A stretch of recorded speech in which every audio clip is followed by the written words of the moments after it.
Assalamualaikum Baris, selamat datang kembali di Guru Gembel Channel. Kemarin itu ada cerita yang benar-benar menggugah perhatian banyak orang, menyedot simpati dari jutaan orang di seluruh Indonesia, yaitu terkait dengan seorang perempuan yang dinikahi oleh seorang laki-laki yang ternyata laki-laki itu juga malah menzinahi ibunya sendiri atau menzinahi mertuanya sendiri, yang pada waktu itu masih ada dalam ikatan pernikahan dengan ayah dari istrinya.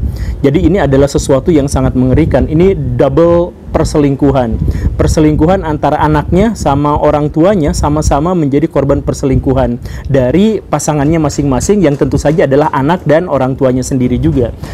Cerita tentang hal ini garis besarnya kita sudah mengetahui, tetapi disampaikan dalam kalimat-kalimat yang singkat, dalam sebuah kalimat yang jelas. Saya pikir itu adalah kesulitan khusus, kesulitan tersendiri. Mungkin sinetron Indosiar bisa memberikan judul yang lebih baik terkait dengan kasus ini. Tetapi beberapa hal yang kemudian kita harus pertimbangkan untuk dipikirkan itu adalah kita mulai dari hal yang di luar dulu, di luar konteks dulu, yaitu tentang kenapa berita ini menjadi viral. Maksudnya ada mekanisme tertentu yang membuat sebuah berita di Indonesia itu viral. Kita sepakat bahwa berita ini menggoncang, kita sepakat bahwa berita ini benar-benar sesuatu yang harus diperhatikan. Tetapi kenapa bisa viral dan kenapa tidak viral? Maksudnya sebelum kejadian ini ada kejadian misalkan seorang kakek memperkosa anak kandungnya sendiri atau cucu kandungnya sendiri. Kemudian ada cerita lain misalkan perselingkuhan antara mertua dengan menantu. Kemudian ada cerita lain misalkan ada seorang yang menikahi kambing. dan ada banyak sekali cerita-cerita yang seperti itu di Indonesia, tetapi ada yang viral dan ada yang tidak.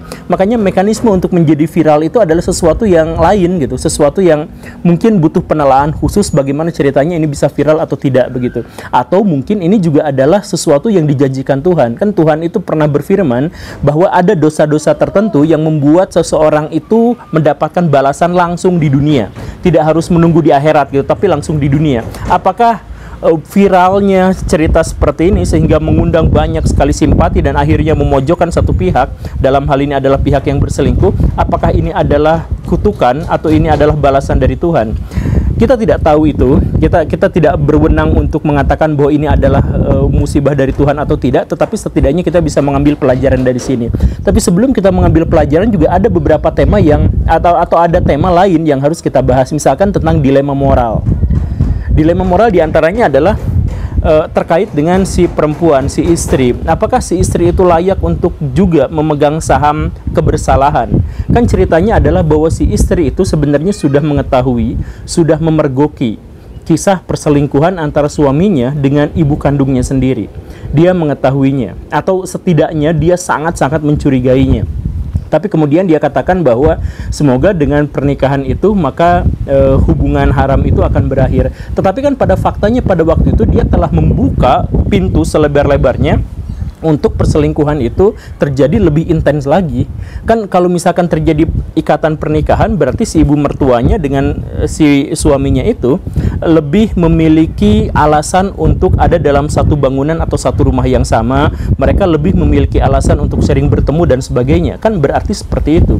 Nah, sekarang setelah semuanya viral, si istrinya kemudian lebih memviralkan lagi dengan speak up di mana-mana, menceritakan bahwa dirinya adalah korban. Tapi ya tentu saja dia adalah korban. Tentu saja kita tidak bisa menarik simpati dari dia. Tapi maksudnya adalah, bukankah dia juga yang turut membuka pintu untuk terjadi perselingkuhan yang lebih besar lagi? Mengingat dia sudah melihat atau dia sudah sangat-sangat mencurigai, dia sudah memergoki kejadian antara suaminya dengan ibunya. Kenapa dia tidak menghentikannya pada waktu itu juga gitu? Kenapa misalkan dia tidak membatalkan pernikahan saja? Karena dia sangat-sangat memiliki alasan untuk itu sesungguhnya. Itu misalkan dilema moral di situ. Atau misalkan dilema moral yang lain itu adalah soal masalah privat. Mana masalah privat dan mana masalah publik gitu. Jadi misalkan begini Baraya, saya punya aturan tertentu dalam membaca berita itu. Jadi misalkan ketika Pak Habib Rizik itu menjadi satu fenomena di Indonesia, saya menyimak terus beritanya. Tetapi ketika kemudian polisi membawa-bawa masalah chat mesum itu, saya menghentikan untuk menonton berita itu. Kenapa? Karena itu bukan ranah saya. Atau misalkan Pak Ferdy Sambo, saya nonton, tapi ketika Pak Ferdy Sambo itu diberitakan tentang kelainan seksualnya dan sebagainya, saya berhenti nonton Pak Ferdy Sambo. Ketika misalkan Pak Coki Pardede itu sempat kan, itu kena kasus narkoba, saya menyimaknya. Tetapi ketika media kemudian membelokkan ke arah Pak Coki itu ditangkap ketika dia sedang menonton sesuatu yang begitu-begitu, maka itu bukan ranah saya. Dan sebenarnya saya marah pada media masa itu. Kenapa? Karena masalah-masalah privat yang sama sekali tidak terkait dengan kepentingan publik itu malah dipublikasikan. Kan sesuatu yang lebih buruk bisa terjadi karena sesuatu yang bagian dari gibah, sesuatu yang masalah privat kemudian diumbar, itu bisa saja menginspirasi orang untuk turut melakukannya, atau membuat orang lain memiliki pembenaran ketika dia melakukan sesuatu yang salah, karena selebriti ini juga melakukan hal yang sama seperti yang saya lakukan, kan seperti itu. Jadi karena itulah maka kita benar-benar harus memisahkan mana kepentingan publik, di mana kita harus menjadi bagian dari orang yang berkomentar di situ, dan mana masalah privat yang kita tidak memiliki kewenangan untuk menghakiminya. Kan begitu. Ada ranah yang seperti itu. Tetapi ketika misalkan muncul kasus yang seperti ini, maka kita benar-benar blur. Kasus ini benar-benar telah mengaburkan perbedaan antara masalah privat dengan masalah publik. Kan masalah perselingkuhan itu adalah masalah keluarganya saja, masalah privat mereka saja. Tetapi kemudian karena di situ ada korbannya, dan korbannya kemudian speak up, ditambah lagi bahwa si korban ini sebelum memergoki, si warga duluan yang memergoki, kemudian melihatnya dan kemudian resah. Ya tentu saja warga resah ketika melihat ada pasangan bukan suami istri, ada dalam satu tempat yang sama dan dalam berhubungan perzinahan, tetapi mereka memiliki hubungan antara menantu dan mertua. Tentu saja di dunia timur, bahkan di barat pun saya yakin ini akan menjadi berita yang sangat heboh. Nah, tapi masalahnya balik lagi ke yang tadi, apakah ini adalah sesuatu yang harus dipublikasikan karena ini adalah kepentingan publik, atau ini adalah ranah privat yang kita tidak boleh menyimaknya?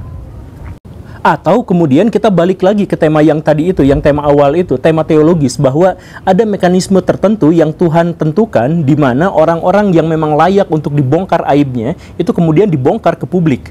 Kan sebenarnya baraya kita sepakati bersama, tidak ada yang bisa mengingkari ini. Setiap di antara kita itu memiliki rahasia, setiap di antara kita itu memiliki aib yang tidak boleh diketahui sama orang lain. Dan sampai sejauh ini sebagian besar aib yang tidak ingin kita ketahui itu memang terjaga, tersimpan dengan baik.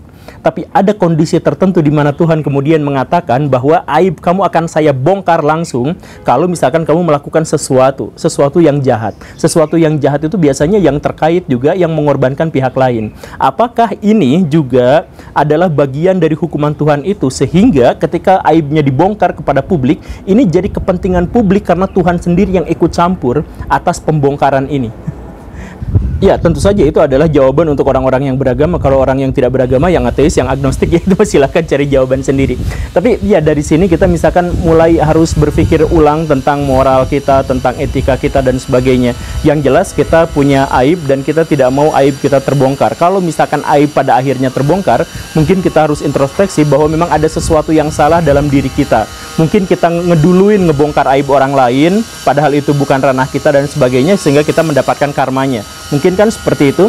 Tapi apapun itu, cara terbaik untuk membuat aib kita terbongkar adalah jangan berbuat aib, jangan membuat dosa. Kan seperti itu. Apalagi dosa sosial. Jadi gini aturannya itu baraya, dosa sosial itu bisa dimulai ketika baraya menghendakinya. Tetapi dia tidak akan berakhir, dan pembalasannya tidak akan pernah berakhir walaupun baraya memohonnya. Mohon untuk perberhentian itu. Makanya jangan sebisa mungkin kita hindari dosa-dosa yang terkait dengan masalah sosial. Dan yang lebih mengerucut lagi dalam hal ini adalah menikahlah atau berpasanganlah secara rasional. Ini penting baraya, karena masyarakat kita itu menganggap pernikahan itu adalah sesuatu yang sakral tapi emosional gitu. Jadi misal gini, ada tetangga saya yang di usia 20 tahunan, dia perempuan, dia mendapatkan pilihan menikah dengan seorang filosof yang gak punya pekerjaan, dia baik hati, atau menikah dengan seorang pengusaha baik-baik yang sudah mapan ekonominya. Dia milih yang mana? Akhirnya dia memilih seorang filosof yang tadi nggak punya pekerjaan itu. Dia pikir semuanya akan berubah kalau misalkan si suami udah mendapatkan tanggung jawab.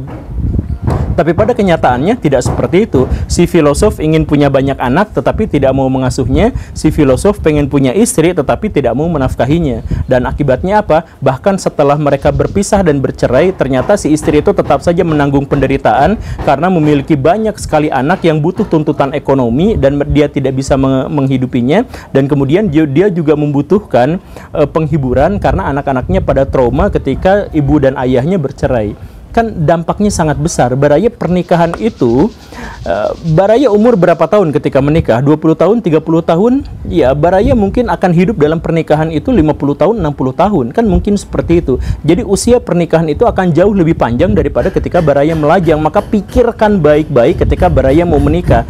Jangan hanya gara-gara alasan cinta, jangan gara-gara alasan sayang, jangan gara-gara saya sudah pacaran sama dia 5 tahun, 6 tahun, kemudian ayo kita menikah saja. Itu adalah pertimbangan-pertimbangan yang konyol. Kalau misalkan Baraya mau menikah, pikirkan dengan serasional mungkin. Saya tahu bahwa cinta kasih itu adalah masalah emosional, tapi masalah emosi itu hanya bisa kita gunakan untuk menikmati pernikahan itu, untuk menikmati hubungan itu. Jangan dijadikan sebagai alat pertimbangan untuk memilih dengan siapa kita menikah.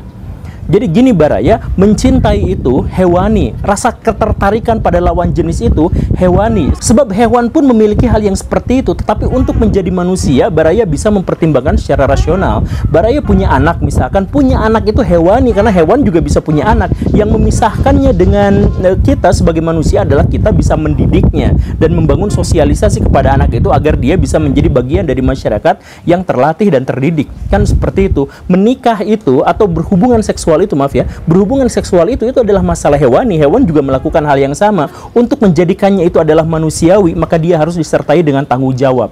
Maka yang paling penting dalam konteks ini adalah kalau misalkan Baraya mau pacaran, kalau Baraya mau menikah, kalau Baraya mau apa, tolong jangan pernah hilangkan rasionalisme dalam otak Baraya.